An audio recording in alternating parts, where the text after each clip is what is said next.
Hello, I hope all of you are going really well this day, and that Father God is blessing each and every one of you in your lives, in your walk with Him.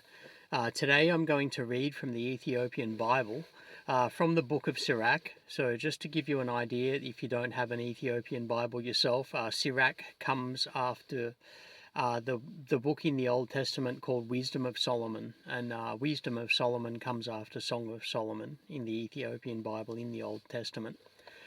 So today I'm going to read from the book of Sirach, chapter 1 through to and including chapter 5. No, through to and including chapter 4. Chapter 1.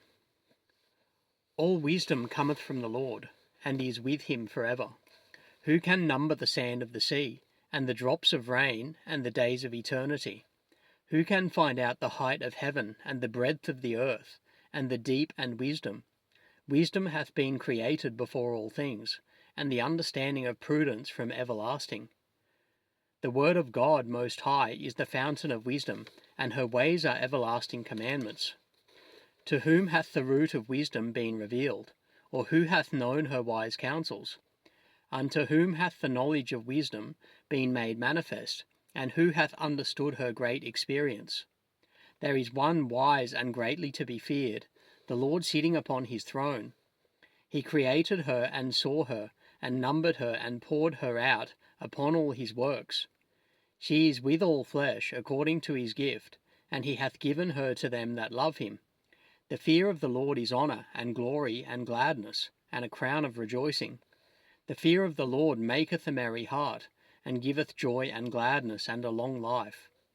Whoso feareth the Lord, it shall go well with him at the last, and he shall find favour in the day of his death.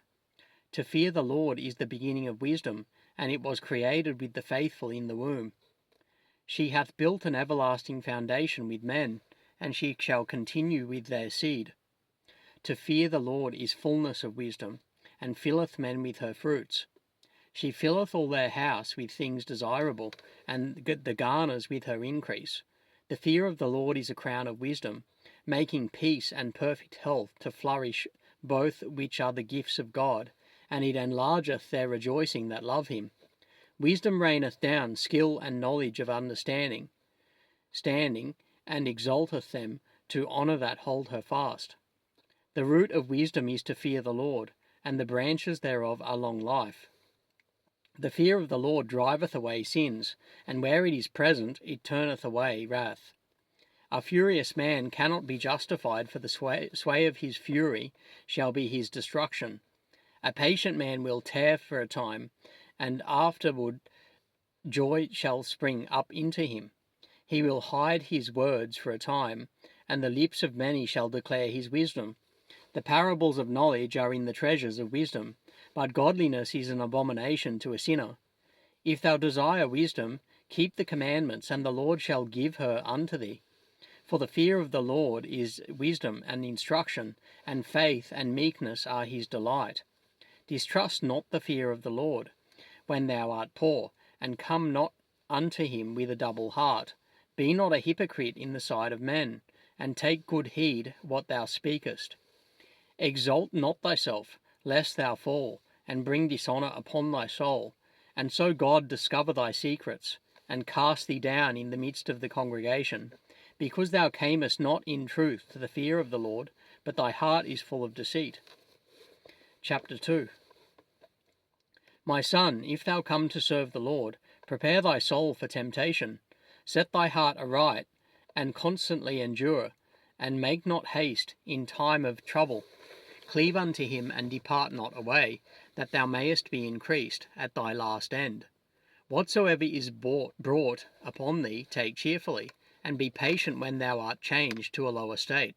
For gold is tried in the fire, and acceptable men in the furnace of adversity. Believe in him, and he will help thee order thy way aright, and trust in him. Ye that fear the Lord, wait for his mercy, and go not aside, lest ye fall. Ye that fear the Lord, believe him, and your reward shall not fail. Ye that fear the Lord, hope for good, and for everlasting joy and mercy. Look at the generations of old, and see, Did ever any trust in the Lord and was confounded? Or did ever any despise in his fear and was forsaken? Or whom did he ever despise that called upon him? For the Lord is full of compassion and mercy, long-suffering and very pitiful, and forgiveth sins, and saveth in time of affliction. Woe be to fearful hearts, and faint hands, and the sinner that goeth two ways. Woe unto him that is faint-hearted, for he believeth not, therefore shall he not be defended. Woe unto you that have lost patience, and what will ye do when the Lord shall visit you? They that fear the Lord will not disobey his word, and they that love him will keep his ways. They that fear the Lord will seek that which is well, pleasing unto him, and they that love him shall be filled with the law. They that fear the Lord will prepare their hearts and humble their souls in his sight, saying, We will fall into the hands of the Lord, and not into the hands of men, for as his majesty is, so is his mercy. Chapter 3. Hear me, your father, O children, and do thereafter, that ye may be safe. For the Lord hath given the father honour over the children, and hath confirmed the authority of the mother over the sons. Whoso honoureth his father maketh an atonement for his sins, and he that honoureth his mother is as one that layeth up treasure. Whoso honoureth his father shall have joy of his own children, and when he maketh his prayer, he shall be heard. He that honoureth his father shall have a long life, and he that is obedient unto the Lord shall be a comfort to his mother. He that feareth the Lord will honour his father, and will do service unto his parents as to his masters.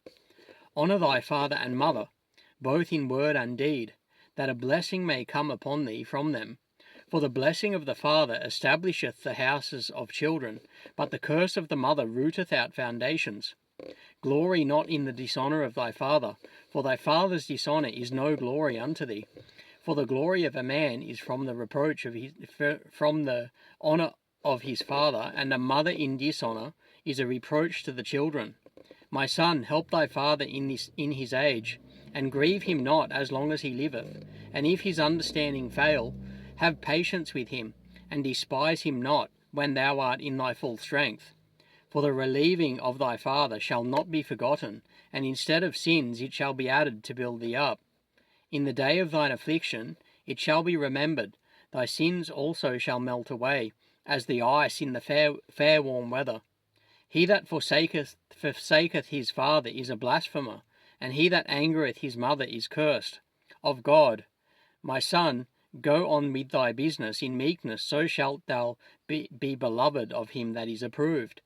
The greater thou art, the more humble thyself, and thou shalt find favour before the Lord. Many are in high place and of renown, but mysteries are revealed unto the meek. For the power of the Lord is great, and he is honoured of the lowly. Seek not out things that are too hard for thee, neither search the things that are above thy strength. But what is commanded thee, think thereupon with reverence, for it is not needful for thee to see with thine eyes the things that are in secret. Be not curious in unnecessary matters, for more things are showed unto thee than men understand. For many are deceived by their own vain opinion, and an evil suspicion hath overthrown their judgment. Without eyes thou shalt want light. Profess not the knowledge therefore that thou hast not. A stubborn heart shall fare evil at the last, and he that loveth danger shall perish therein.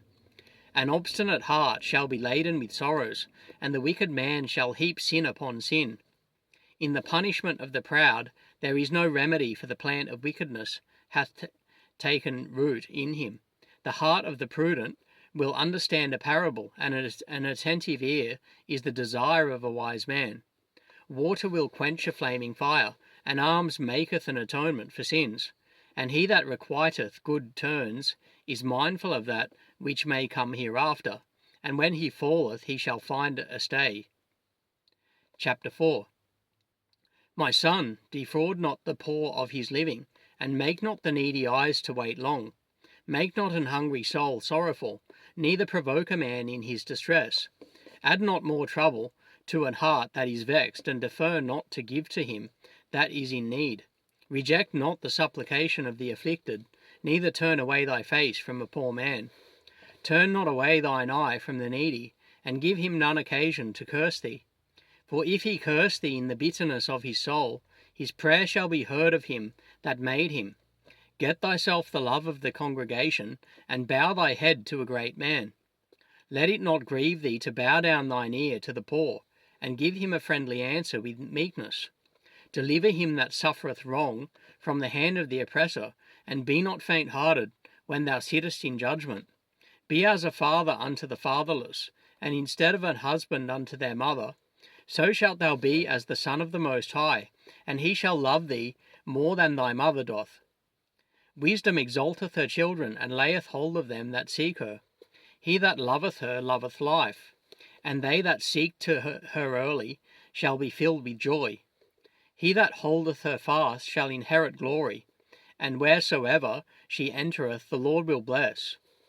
They that serve her shall minister to the Holy One, and them that love her the Lord doth love. Whoso giveth ear unto her shall judge the nations, and he that attendeth her unto her shall dwell securely.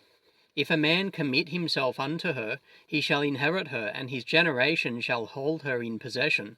For at the first she will walk with him by crooked ways, and bring fear and dread upon him, and torment him with her discipline, until she may trust his soul, and try him by her laws. Then will she return the straight way unto him, and comfort him, and show him her secrets. But if he go wrong, she will forsake him, and give him over to his own ruin. Observe the opportunity, and beware of evil, and be not ashamed when it concerneth thy soul. For there is a shame that bringeth sin, and there is a shame which is glory and grace. Accept no person against thy soul, and let not the reverence of any man cause thee to fall, and refrain not to speak when there is occasion to do good, and hide not thy wisdom in her beauty. For by speech wisdom shall be known, and learning by the word of the tongue. In no wise speak against the truth, but be abashed of the error of thine ignorance. Be not ashamed to confess thy sins, and force not the course of the river. Make not thyself an underling to a foolish man, neither accept the person of the mighty. Strive for the truth unto death, and the Lord shall fight for thee. Be not hasty in thy tongue, and in thy deeds slack and remiss. Be not as a lion in thy house, nor frantic among thy servants. Let not thine hand be stretched out to receive, and shut when thou shouldst repay. So yeah, that's why it concludes my reading of the book of Sirach today. I've read through from chapter 1 through to and including chapter 4. So next time I read from the book of Sirach, I'll begin from chapter 5. So God bless each and every one of you, and I hope all of you have a blessed day.